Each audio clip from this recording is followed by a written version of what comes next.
Hello everyone, today I will be talking about the first half of the Umbara arc from Star Wars The Clone Wars. The second half I will talk about in a different video, a part 2. The reason why I'm splitting up these two parts is because there is so much to say about these episodes, especially the last one, and I don't want to overcrowd this video and make like a 25-minute video. So I will be talking about Darkness on Umbara and its follow-up episode, The General. But before I start talking about the episodes in general, I would just like to give my quick thoughts on how I feel about the clones in the series. Up until this point, I didn't feel like the clones were all that great of characters, because like up to this point they weren't like humanized all that much. I couldn't really connect to them, and I couldn't tell the difference between a lot of them, aside from maybe like Rex and Fives.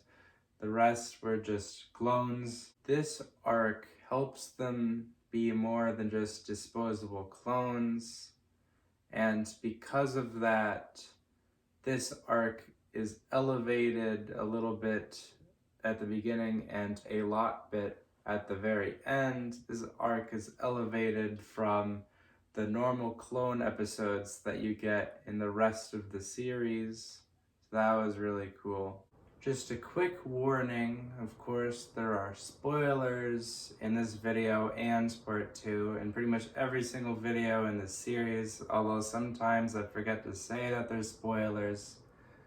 I'm trying to do better at that. But anyways, let me just explain this whole perfect Clone Wars episode title that I keep giving these videos, despite me having some criticisms in these videos. So I consider Perfect Clone Wars episode different than Perfect episode in general, and the previous episodes have had flaws that I can point out. However, it does everything that the show aims to do and exceeds it even in some cases. So I'd say that the perfect Clone Wars episodes. With this arc, it's a little bit different. It's basically the opposite. Well, at least for the first half in this video, just so that I can justify making this video instead of just focusing on the last 2 episodes of the arc. So essentially, instead of being perfect Clone Wars episodes, these 2 episodes at the start are perfect episodes. However, they only exceed clone episode stuff. They only exceed that just a little bit, and the first episode barely does it at all. So these first 2 episodes are perfect episodes, but I rate them like an 8 and a 9 because they just don't feel like they deserve a 10 out of 10. Without further ado, here are my thoughts on the first 2 episodes of this arc. Season 4, Episode 7, Darkness on Umbara, is by far the worst and weakest episode in this 4-part arc. However, it is still a very, very great episode. The general gist of this episode is that the clones fight with the Umbarans, who have allied with the Separatists. The thing that makes this arc different from other clone arcs is the general involved. Usually it's Anakin, but in this arc, Anakin is ordered to go to Coruscant, and General Krell takes his place. General Krell is an extremely interesting character because of how differently he leads the clones compared to Anakin and the other generals and Jedi. He is far more strict than Anakin and goes by the book. He doesn't bend the rules at all, and he also doesn't treat the clones like people. He treats them like numbers. Because of this, the clones start to question General Krell behind his back. This entire storyline is about the clones' loyalty to General Krell and whether or not they are willing to make their own choices to do what they think is right. In this episode, there is a conflict between Krell and Rex. Rex is more worried about keeping his brothers alive, while Krell is more worried about taking over the capital city. This helps establish the theme of the entire arc. The lighting in this episode, and subsequently the entire arc, is absolutely fantastic, specifically with the use of red lights. Usually red and blue mixing isn't all that looked up to, but that's mainly for like posters and stuff. But here it is used extremely effectively and it works, and it doesn't feel shoehorned in for artistic effect. It makes sense and it's cool. Despite pretty much all of the fighting and action in this storyline, and specifically this episode, despite it taking place at night, it is still extremely visible, and they found a way to keep it well enough lit. The action in this episode isn't very three-dimensional or interesting. However, I appreciate how this show increases its stakes in this episodes by showing clones dying in this conflict. And I also appreciate that the action is visible and there's like no shaky cam. So even though the action doesn't have like super three-dimensional weight to it with like stuff happening in the background yet, it is still really cool to watch and fun to watch. Now, this episode is perfect 10 out of 10 in a technical sense, and writing and directing and acting and all that. It's 10 out of 10. I have no issues with it.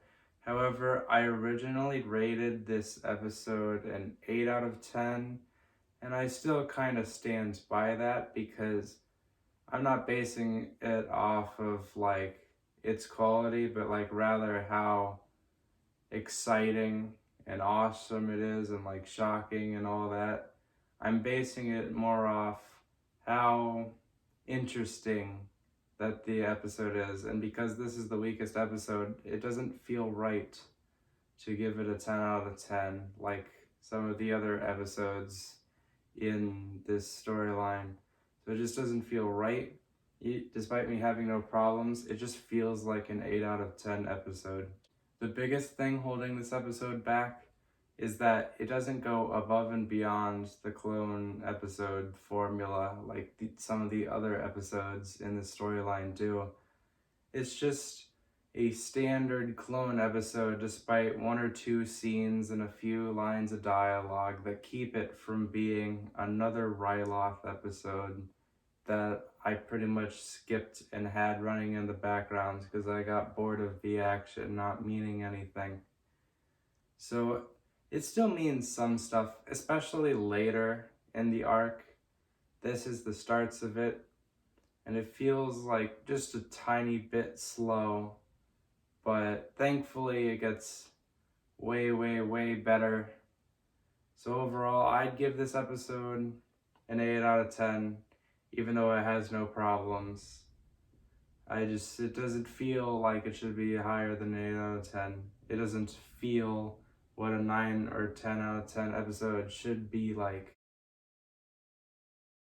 Now that I have completed talking about the very epically named Darkness on Umbara, now I talk about the really boringly named episode, The General, aka Season 4, Episode 8 of Star Wars The Clone Wars, The General. The whole plot gist of this episode is that General Krell is ordered by Obi-Wan to travel west to supply lines and shut them down. The conflicting opinions of Krell and Rex continue in this episode. Krell wants to head to the west as fast as possible and found a route to do it. However, Rex does not agree with this route, because it is too out in the open and it is way too dangerous for his clones, and he fears that his clones will die if they go this route. But nonetheless, they go this route anyways because General Corell has top command. Because this is only the second episode out of the 4-part arc, Rex is very much still holding on to his old values. He is still trying to remain loyal to General Krell, even though that his strategies just don't work like at all. Rex says Krell may do things differently, but he is effective in getting them done. He's recognized as a war hero. And he also says, that's the price of war, Fives. We're soldiers. This adds on to Rex's character by showing that he follows a strict code. Up until this point, I wasn't the biggest fan of the Rex character or any of the clones, but after this episode he became a favorite character of mine because I finally understood his values and I could connect with them. But that's more because of the next 2 episodes and not this one. However, it's still cool to see how his character acts in this episode. It is interesting to see how Krell has a lot of powers since he is a Jedi, and he could probably win the conflict for the clones, and yet he chooses to stand on the high ground and watch the clones die for him. It is at this point that the episode takes a bit of a shift in its direction as the clones start to finally go against Krell's orders, and they devise a plan to stealthily sneak into a nearby base and steal some of their aircraft to help with the battle. When Krell hears about this, he threatens removing Rex from his position. This starts the insubordination plotline and threat in these episodes. It starts that conflict, and it is an extremely unique and interesting conflict that isn't really explored all that much in the rest of the show. So it was really cool to see here. It was really cool to see Star Wars tackle topics like this. This episode delves into Umbaran technology a little bit more than the last episode by showing the clones try and take control of the aircraft. After Krell finds this all out and makes a speech about it, Rex clenches his fist, and this is a very thematic way of showing that Rex is now entirely on the side of the clones, and he has now made his choice. Even though these episodes have no big glaring problems and can be viewed as 10 out of 10 episodes, I feel like the first one is an 8 out of 10 and the second one is a 9 out of 10 because they just don't do enough with what they could do like the next 2 episodes do. Although on their own, these episodes are perfectly paced. However, I feel like these 2 episodes could have been shortened and combined into 1 episode, and this storyline could have turned into a 3-part storyline that might have worked better. Although this slower pace does help if, say, you separate these 4 episodes and turn it into a movie. This pacing is perfect for that, but it's not perfect in the confines of the show. So if you were to judge it as a movie, the slow build is amazing and works wonders, and it's really cool to see. But given that there's 23 episodes per season, this arc is a little wasteful. So that is all for this video. Please look forward to part 2 coming extremely soon. Please like and subscribe and share this video and have a discussion in the comments about these 2 episodes. Alright, bye.